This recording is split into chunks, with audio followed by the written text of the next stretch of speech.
अस्सलामुअलैकुम स्टूडेंट्स, आज का हमारा मैसेज है तिलावत में सुस्ती नहीं करनी, यानी कि हमें हर रोज़ तिलावत करनी चाहिए और इसको भी भूलना नहीं चाहिए। ठीक है कि हमें चाहिए कि अगर 5 वक्त की जब हम नमाज़ पढ़ते हैं तो उसके बाद हम कुरान पाक की तिलावत करें। ठीक है, अब अगर इतना भी नहीं हम कर सकते तो कम से कम एक मरतबा तो ज़रूर एक दिन में कुरान पाक की तिलावत करें और तर्जुमे के साथ करनी चाहिए ताकि हमें समझ में आए कि कुरान पाक में हमारे लिए क्या क्या बयान किया गया। ठीक है, subject science class 7 unit number 6 structure of an atom. आज का जो हमारा मेन टॉपिक है वो है law of constant composition.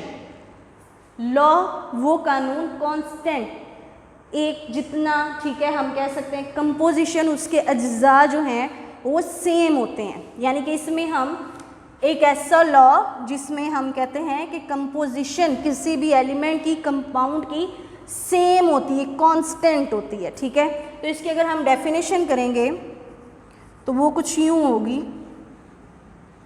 The composition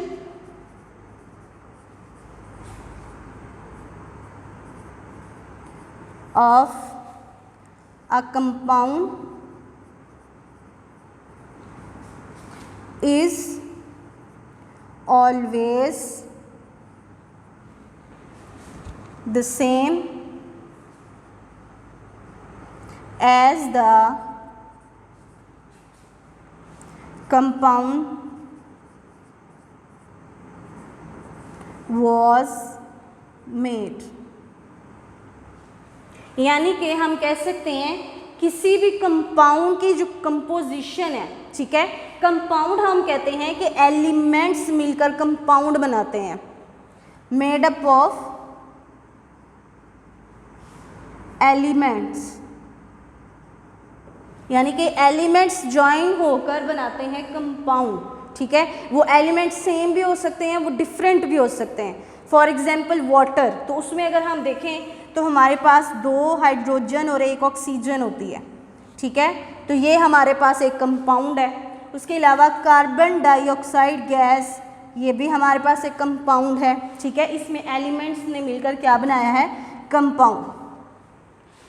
अब जी, द कंपोजिशन ऑफ कंपाउंड, यानी कि किसी भी कंपाउंड की कंपोजिशन यानी कि उसके अज्जा, उसमें जो एलिमेंट्स हैं ऑलवेज सेम, यानी कि वो हमेशा सेम रहते हैं as a compound was made, जैसा कि जब भी कोई कंपाउंड बनता है उसके बाद भी और उससे पहले भी उसकी कंपोजिशन सेम रहती है।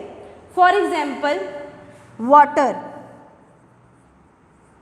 H2O।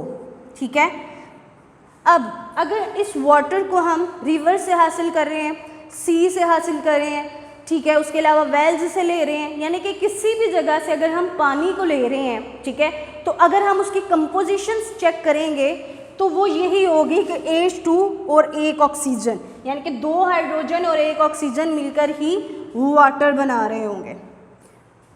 यानी कि इनकी कंपोजिशन, इसके अज्जा चेंज नहीं होंगे। ऐसा कभी नहीं होगा कि H2 के साथ C बन जाएगा, C जुड़ जाएगा, या उसके साथ हम कह सकते हैं कि F जुड़ गया तो हम कह रहे हैं जी वो वाटर बन गया। ठीक है, ऐसा कभी नहीं होगा। उसकी कंपोजिशन जो है, उसके जो अज्जा हैं वो बिल्कुल सेम रहेंगे, चाहे इसे हम कहीं से भी हासिल करें, चाहे वो टैप वाटर है, ठीक है, रिवर का पानी है, सी का पानी है, वेल से निकाला हुआ पानी है, कहीं से भी लिया हुआ, दुनिया के किसी भी कोने से लिया हुआ पानी है। ठीक है, तो उसकी कंपोजिशन, उसके अज्जा बिल्कुल सेम रहेंगे कि उसमें 2 हाइड्रोजन और 1 ऑक्सीजन ही होगा कि उसी से मिलकर जो है वो पानी बना।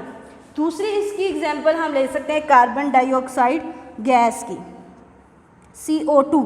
कार्बन डाइऑक्साइड गैस ऐसी है जो कि पौधे रात के वक्त जो है वो निकाल रहे होते हैं अपनी बॉडी से। ठीक है, हम जो हैं वो हर वक्त ही जब हम सांस लेने का हमारा अमल चल रहा होता है, ब्रीदिंग का, ठीक है, तो हम जो बाहर एक्सहेल करते हैं गैस, ठीक है, वो जो हवा हम बाहर निकालते हैं उसमें कार्बन डाइऑक्साइड गैस होती है। यानी कि कार्बन डाइऑक्साइड गैस जो है वो हमें मुख्तलिफ चीज़ों से, मुख्तलिफ जगहों से मिल रही है। ठीक है, तो उसमें अगर हम उसकी कंपोजिशन देखें कि जो प्लांट रिलीज़ कर रहे हैं, जो हम अपनी बॉडी से एक्सहेल कर रहे हैं, ठीक है, उसके अलावा जो किसी और जगह से कार्बन डाइऑक्साइड जो है वो निकल रही है, ठीक है, उन सब की कंपोजिशन सेम रहेगी, यानी कि उसमें एक कार्बन और 2 ऑक्सीजन ही होंगे, उनकी कंपोजिशन में किसी भी किस्म का चेंज नहीं होगा, यानी कि जैसे वो पैदा हो रही है उसकी कंपोजिशन चाहे वो किसी भी जगह से पैदा हो रही हो,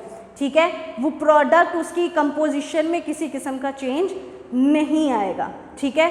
तो इस लॉ से हमने ये समझाया है कि कंपाउंड हमें चाहे किसी भी जगह से मिले, कहीं से भी मिले, ठीक है, जब वो बन रहा है तो उसकी कंपोजिशन हर जगह सेम रहेगी, उसकी कंपोजिशन में ज़रा सा भी फ़र्क नहीं होगा। ओके जी स्टूडेंट्स, आप लोगों ने इस टॉपिक को अच्छे से याद करना है, ये आपका लॉन्ग क्वेश्चन है, ठीक है। अल्लाह हाफिज़।